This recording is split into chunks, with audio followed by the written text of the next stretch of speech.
Good morning po mga kabayan. Welcome po muli sa ating panibagong update ngayong araw linggo. Dito po sa mismong Calax Subsection 1 sa may Kawit Interchange mga bayan. Masisilayan po natin sa bandang kanan mga bayan. Ayan na po yung mismong toll gate na kung saan tapos na po rito ang paglatag ng concrete cement mga bayan. So yung mga ilaw na install na rin. Naway samahan niyo po si Purka Studio sa ating panibagong update dito sa Calax Subsection 1. Purka Studio hindi man sikat pero nag-aabot ng balitang tapat. Let's go!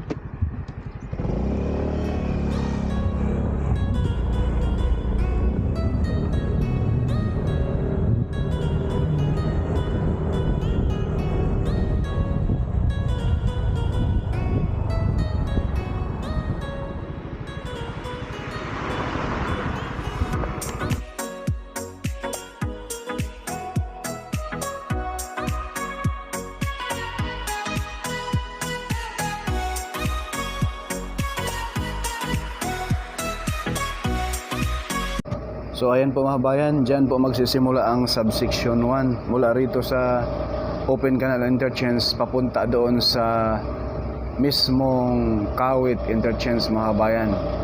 At i-update rin po natin ngayong umaga yung mismong CC Link Calax Cavitex Link Expressway mga bayan na may habang 1.3 kilometers at may pundo po iyon na 1.79 billion pesos, no? Na kung saan malapit na rin po matapos. Sana all. So dito tayo ngayon magsimula sa Open Canal Interchange mga bayan. Bago ang lahat, paki-like, share, follow at subscribe na rin at paki-hit na rin yung notification bell, yung all, upang lagi po tayong ma-notify kayo pag may mga bago tayong upload mga bayan. Maraming salamat. So ito na po yung mismong area ng Open Canal Interchange. Karugtong po ito sa ating unang upload noong nakaraang araw, no?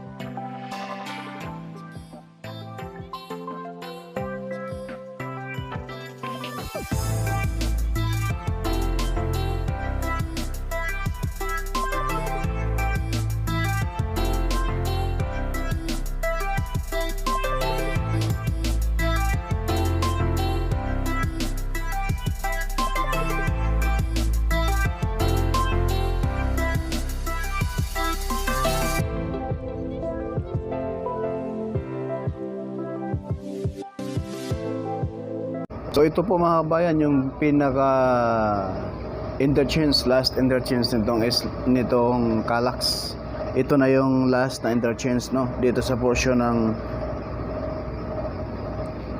Kawit Cavite mga bayan. So ayan na po, yung mismong pinaka toll gate ay naka-ready na po yan mga bayan, at minsan ay umiilaw na yan, no? Kaya kabang-abang ito. Baka sa akin lang po ito mga bayan, ha, baka ito ay estimate lang po natin, no? Baka hindi ito abutin ng Pasko, ito ay mabuksan na. Kaya kabang-abang, ito ay malaking tulong sa mga biyahero mula Cavitex kung papuntang SLEX, papuntang Laguna. Mapapabilis lalo yung biyahe.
Itong pakaliwa mga kabayan, papasok sa Lancaster, sa isang mga subdivision dyan, napakarami. Itong pakanan, papunta doon sa Centennial Road. At yung diretso lang, karugtong lang din po yan. Tagos lang din po yan sa Centennial Road mga kabayan. Kadikit dyan sa isang mall na malapit na bubuksan sa bandang kaliwa natin. So dalawa yung option, no? Dalawa yung exit entrance nito. Sa Kawit Interchange dito sa bandang kanan, sa isang mall din dyan sa dulo, sa bandang kaliwa natin ganun din, yung isang sikat na shopping mall sa ating bansa sa bandang kaliwa natin. So ayan po yung pasukan dyan mga bayan, para hindi magkaroon ng traffic. So sana ay malagyan ito ng stop light yung baba natin, kasi minsan mabibilis yung mga sasakyan dyan, no? Tuwid kasi ng kalsada mga bayan, kaya dapat mayroong stoplight, mas maganda para safe ang lahat. At yan po yung diretso lang ay sa unahan, yan na po yung mismong Centennial Road.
Ayan na po yung unahan mga bayan. Ayan na po yung Centennial Road, oh. Sa kaliwa natin, ayan na po yung malaking building. Ayan na po yung sikat na shopping mall sa ating bansa. Ayan po yung pinaka-entrada nitong pinaka-end nitong Calax. Mula rito sa Centennial Road, papunta doon sa may Mamplasan, Binyan, Laguna. Karugtong na po ito sa South Luzon Expressway. Ang pinaka-end nito mga bayan ay, ang pinaka-entrada nito ay sa Binyan, Mamplasan, Binyan, Laguna. So ayan na po. Sa kaliwa natin, ayan na po yung sikat na shopping mall sa ating bansa. Malapit na rin po yan bubuksan. Sa estimate lang natin, atin lang po yan, ay bago ito magpasko, baka magkasunod lang itong bubuksan, itong subsection 1 at subsection 2. At pati rin itong mall na ito ay halos tapos na. Baka hindi abutin ng Pasko yung mall na yan, ay bubuksan na yan. Itong portion na ito mga bayan, ito na yung sakop sa Ibo City, dito sa Kawit, Cavite. Maging BGC rin ito at maging Makati rin po ito, dahil napaka-strategic na lugar. Lalo na po, mayroon ng Calax.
Yan po mga kabayan.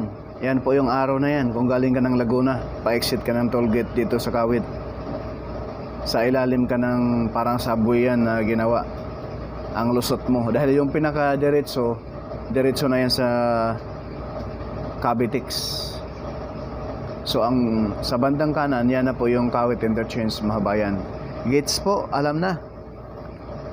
Bago ang lahat ay paki-subscribe naman at huwag po tayong mag-skip sa ads. Napakalaking tulong na yan sa aming mga content creator na hindi ninyo pag-skip sa ads mga kabayan. Salamat po, no?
Yan na po muna mga kabayan yung ating latest update rito sa Kawit Interchange at CC Link. Forecast Studio, hindi man sikat pero nag-aabot ng balitang tapat. Paki-like, subscribe, paki-share na rin. At huwag po tayo mag-skip sa ads. Maraming salamat. God bless.